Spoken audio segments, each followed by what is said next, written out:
back to the channel. I'm Moda J and we are locked in. This is the recap for episode 9 of Raising Kanan. And well, they done got Crystal.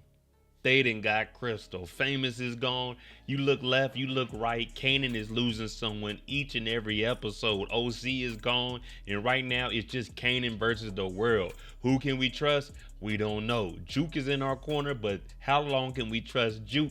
Because we seen that Juke is going to be talking to Garcia and owing Garcia a favor. Man, it's a wild episode, but this is the recap of episode 9. I'm Moda J. If you like power content, breakdowns, theories, and predictions, recaps like this, then hit your subscribe button, turn on your notification bell so you get something every time I upload. Make sure you hit that like button. Help me get to 75,000 subscribers. But let's jump into this recap because right now, Marvin, we're all looking at you. Are you going to continue to mess up and make life harder for Rock? We're going to see. But this is the recap for episode 9 of Raising Kanan. Crystal was picked up off the bus headed to Delaware by 2 crooked cops that we know Snaps and Pops have been paid for. She's been chained up in this room, dark as hell. Pops comes in and they're sending Pops in there so it can be a female to female so she'll feel a little more comfortable because she's been doped up. So Pops, she's like, what's wrong? Let me ask you some questions about Kanan while she's making her a peanut butter and jelly sandwich. Now, Crystal has no idea who took out Famous, but Snaps and Pops wants to know how much information does Kanan have because this hit allegedly came from the streets to some dirty cops. Crystal's eating that peanut butter and jelly sandwich like it's the last Thanksgiving she's ever going to have, and out of nowhere, because she didn't give up that information that Pops wanted to hear, bow! R.I.P. Crystal. Kanan is calling all around, trying to figure out who's heard from Crystal. Has anyone seen her since she got on that bus? Now, he's meeting up with Jukebox at the diner where they have their weekly meetings where they have a rundown of everything that's going on. Now, it's very dangerous out in these streets, and Juke is saying maybe she just got low, maybe she's being quiet. But Kanan is like, nah, with something happening to Famous like this, something happening to her, something happening to OC, someone had to grab her up. And out of nowhere, Rock shows up. And she's like, Kanan, I've been paging. I've been calling you 100 times. Kanan, he's acting different. He tells her, after 100 missed calls, what makes you think I want to talk to you now? Jukebox is looking like, uh-oh, Kanan, you wilding out. The police are starting to ask questions because bodies are dropping. There was 2 bodies that dropped in front of the record label. And then those 2 bodies that had those guns, well, those guns are connected to the robbery that happened at Lowe's old house. Now, the police are asking Lulu and Be Realer, where were you guys at? Lulu said, man, I left the studio about 11 o'clock. I got to my girl's house. Imani's in here. She's looking around like, well, yeah, Lou showed up to my house. I gotta go. Now, the police, they're starting to connect everything together. Lulu's playing it cool. Be Realer's like, yeah, I left the studio too. We don't know nothing and we ain't see nothing. Imani leaves. The cops are like, well, if y'all know anything, let us know. Come on, man. Lou just told you he don't know anything. So Be Realer, after the cops leave, tell Lou, man, they ain't got nothing. And Lou said, let's keep it that way. Meaning, shut up, don't talk to nobody about nothing. Because we know you scary, Be Realer. Back at the diner, I can't even deny that Rock is trying to be a mother, but at the same time, she's still a queen pin. So she's telling Kanan straight up, I know you're going to hate me forever, but I love you and I'm never going to stop loving you. Kanan's not trying to hear any of that. He's like, what the hell happened to Famous? So Rock is saying, you think I did that? I love Famous. But then he brings up the D-Wiz situation. Brings up putting a gun in his backpack. Well, I threw that part in there. But she's like, listen, everything I did was to save you. And Rock does have a point here. I know people give me a hard time about Rock, but she has a point. The only reason D-Wiz is gone is because she saved, sacrificing Kanan to Unique. Now, she does say Crystal came and talked to her before she left. And Juke is like, well, she ain't show up. Rock said, I ain't got nothing to do with that.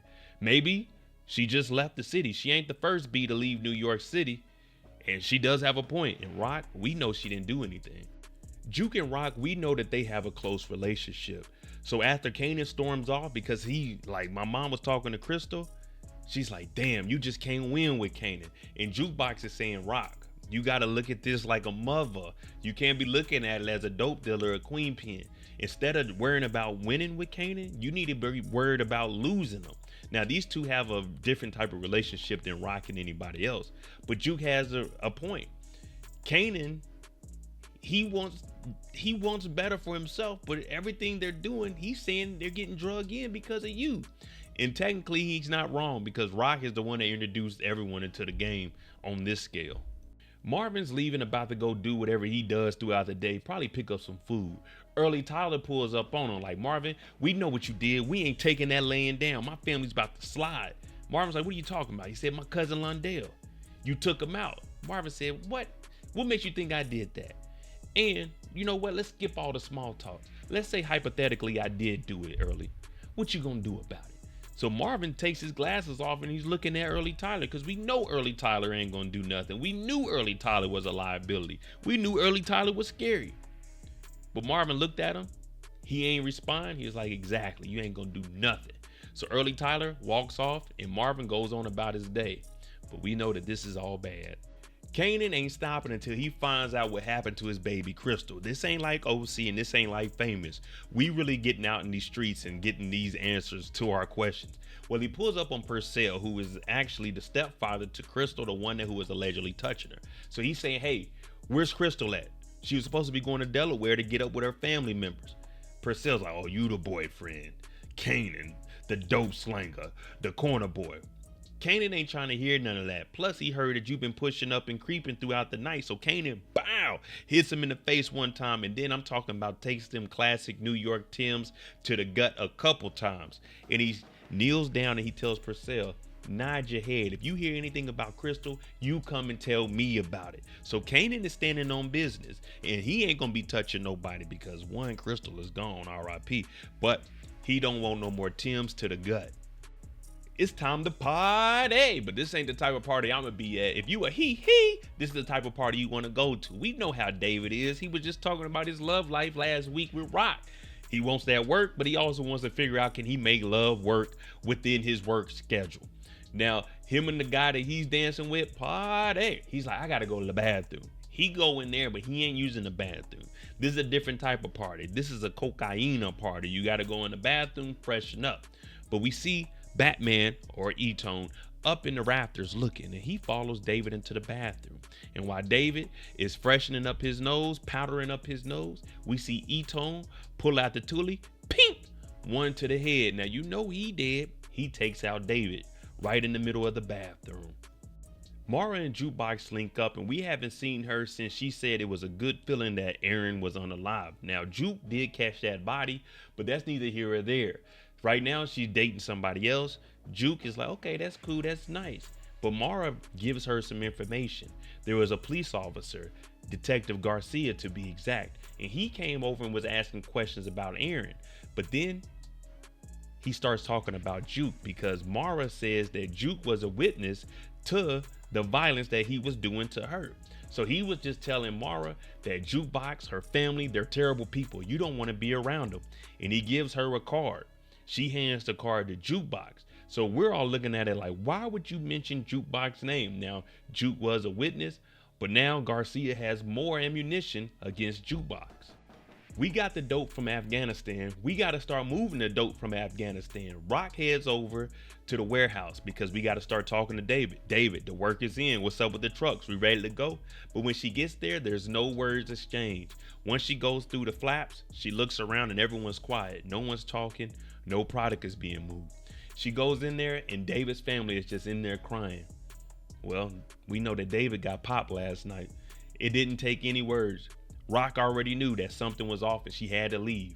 R.I.P. to David and R.I.P. to the business. In power, there's never a wholesome moment. There's always something going wrong. Stefano is talking about going to sleep and drinking all this water and having to get up to use the bathroom is defeating the purpose. He got cramps in his legs, and I know exactly what he means because your calf is basically the heart of your lower body. But while they're sitting here, Early Tyler shows up. And remember, Marvin already checked him about his cousin Londell and said, what you gonna do about it? Well, what does Early Tyler do? He goes straight to Stefano and says, I need to talk to you about Marvin Thomas. So what is he gonna do? He's gonna tell. And in the Power Universe, snitching, it's an everyday occurrence. Rock and Marvin are talking because, well, David is gone. We don't have any way to move the product. So maybe we can go to Stefano. But Rock is saying Unique did this. This is Unique's name written all over. He trying to hit us hard. He trying to get us into a war. We can't have that. Now Rock is saying, look, we can probably go to Stefano. He can find us a roundabout way to get past David and transportating all of this drugs. But she needs to know what's going on with the early Tyler situation in Lindale. Now Marvin only took out the cousin, but he tells Rock, I handled the situation. Now I was already making videos talking about leaving early Tyler alive is very bad, and we just seen what happened. But Marvin says he got it under control. And one thing we know about Marvin, he never has it under control. Lou is talking to Shirley about, this music and the direction that he really wants to go in. Now, we know Lou is back in the game officially, and Imani shows up. And Imani, let's just cut the bull. She's done with his BS. We already got to worry about if he's messing with other women, which we don't really care about. But she said, you lied to the police. You showed up to my house at least an hour after 11. Did you have something to do with that? Lou's like, man, it is what it is. He ain't really giving up too much information because, you don't want nobody to tell on him. But she says she's done with that BS. She's no longer working with him. She wants nothing to do with Lou, and she's going to go tell Lo about it. Now, this is leaving Lou with the thought of, should I continue to do this music, or should I say to hell with it and get back in the game? Would you look here?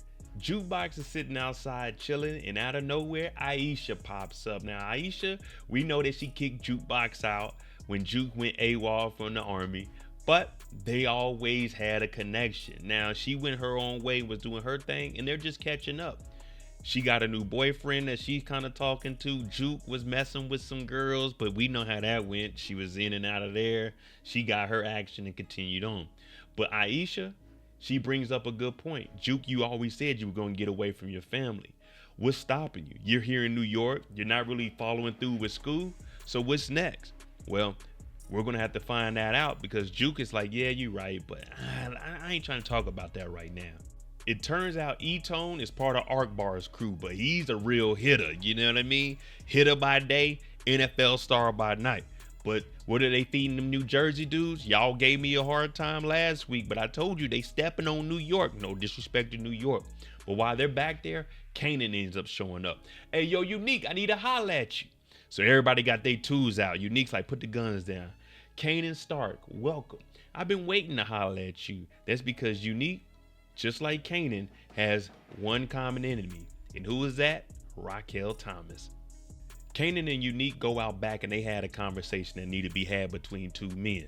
Now, Kanan wants to know what happened to Crystal. Unique wants to know what happened to Ronnie. And Kanan stands on business and says, I took out Ronnie. Ronnie needed to be checked, and I checked him. Now, Unique is like, okay, good, because I didn't have no love for him in the end anyway. And just because we're family don't mean we're familiar.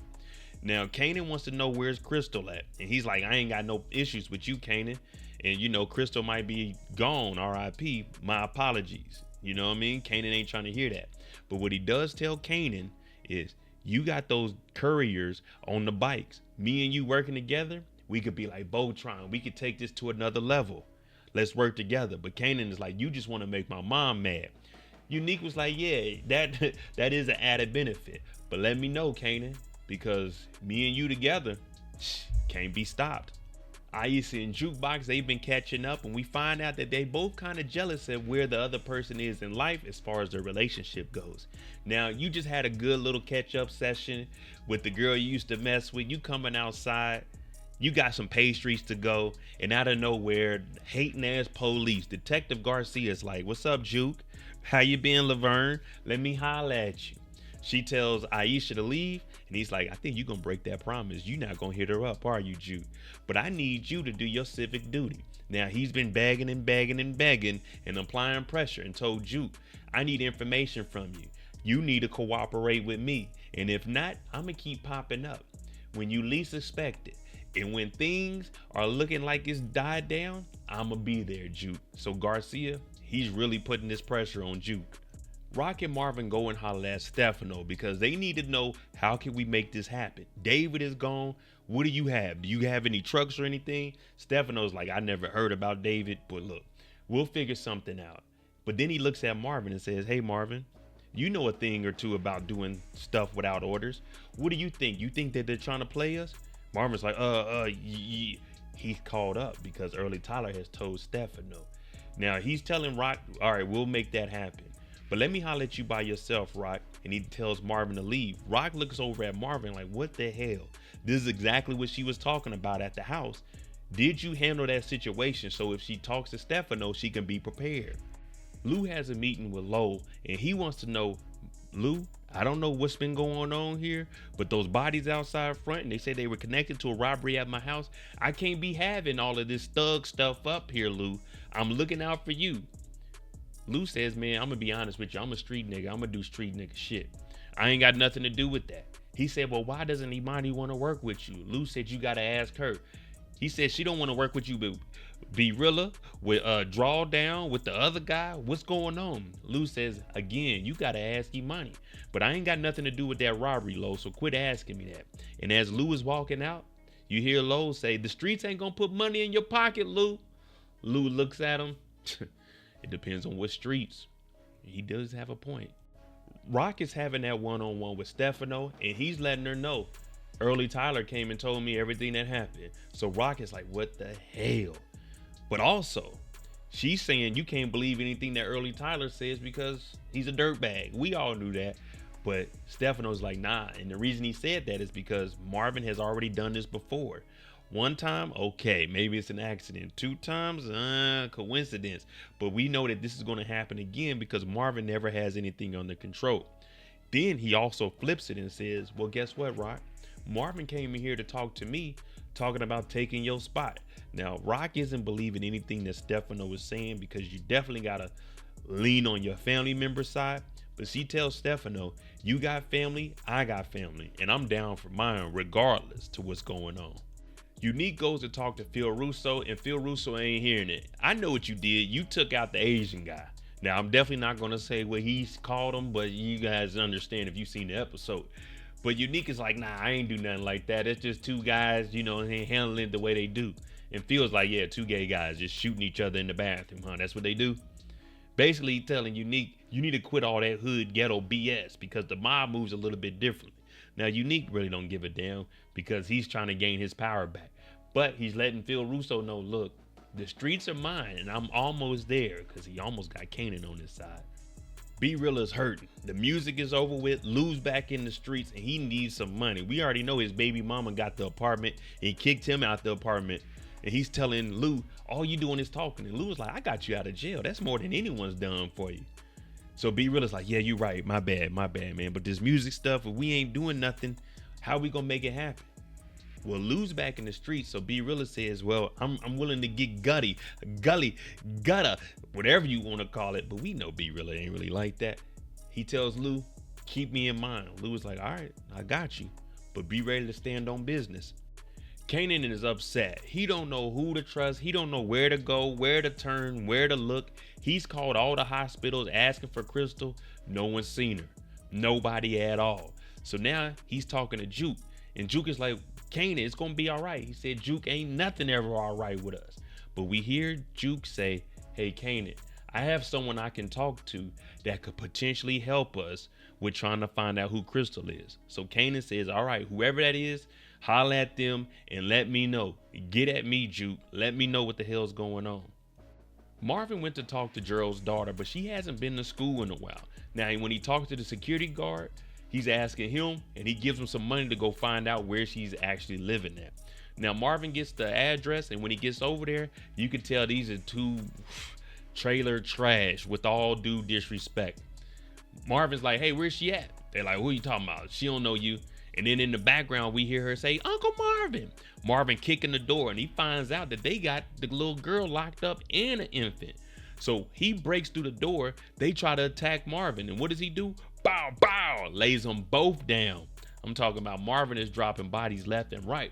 And he tells the little girl, listen, tell the police that a white guy with tattoos came in and did this. And I'm going to be back for you a little bit later on. And then Marvin gets low. Jukebox told Kanan that she may know someone that can help her. So what does she do? She contacts Detective Garcia with the number that Mara gave her. She calls up Garcia. Garcia meets up with her. Juke got the hood on so no one will see that she's talking to the police. Now, the thing is, Garcia, they found the Jane Doe in the stairwell, unalived. R.I.P. to Crystal. But now, Jukebox owes Detective Garcia some type of information because he found out, and he found out through some other cops, that Crystal is gone. So this is where we see Juke start to give up that information. And I've been telling people, Jukebox been hanging around Rock too much, and it then rubbed off on her. She working with the police. Lou goes to talk to Rock, and the reason he's talking to Rock is because he wants back in the game. Music is out the picture. So Rock is telling Lou, if you really want back in the game, it's about to be serious. We about to be standing on business 24/7. So if you with it, then you with it. But this ain't no time, Lulu, to be getting in the game and thinking you're gonna do music. Nah. It's both feet in the game, and that's it. We got supply, we got the mob, we got everything. And Lou looks at his sister, and he's like, I'm about that life, and I'm in the game. So don't count me out, because I'm with whatever you with. So she's like, all right, Lou, you in now. Don't think it's a game no more. Kanan's still running around, and he goes to talk to Snaps and Pops, aka Bonnie and Clyde, because he needs information about Crystal. Now, when he gets there, we know what Pops did to Crystal. So they're telling Kanan, man, maybe Crystal just left. You know, everybody be getting up out of New York. Maybe she cut ties with you. Kanan's like, nah, that ain't it. But they said, hey, oh yeah, real quick, we got some information from our cops. You need to sit down for this. Well, it turns out they're telling Kanan that Rock hired some dirty cops to get rid of Famous, even though they were the one that hired the dirty cops. But now Kanan is like, damn it, Rock really did it, because they said their police wouldn't lie to him. Now, Kanan, it's up to you to believe whatever you want to believe. The last thing we see is Unique hanging out with the Jersey boys, and in comes Rock and Marvin. Now, there's no conversation going on here, but we know what happens because we've seen the trailer. He turns around and he looks at them. They've already been patted down. So it looks like either they're going to stand on business or they're going to try to partner up with Unique. But Unique don't want nothing to do with them because the streets belong to the king of New York, and Unique believes the king is him. All right, there you go. The recap of episode 9. I'm just going to make this easy. Who do you guys believe isn't going to make it through the finale? That's the only question we need to know right now. Hit that like button, hit that subscribe button. I'm Mo.J. I broke down the trailer on the channel. Sheesh. The finale, we waiting on it, man. I'm Mo.J. If you like this kind of content, hit that like button, hit that subscribe button. Thanks for watching. I'm out. Jimmy on the beat, boy.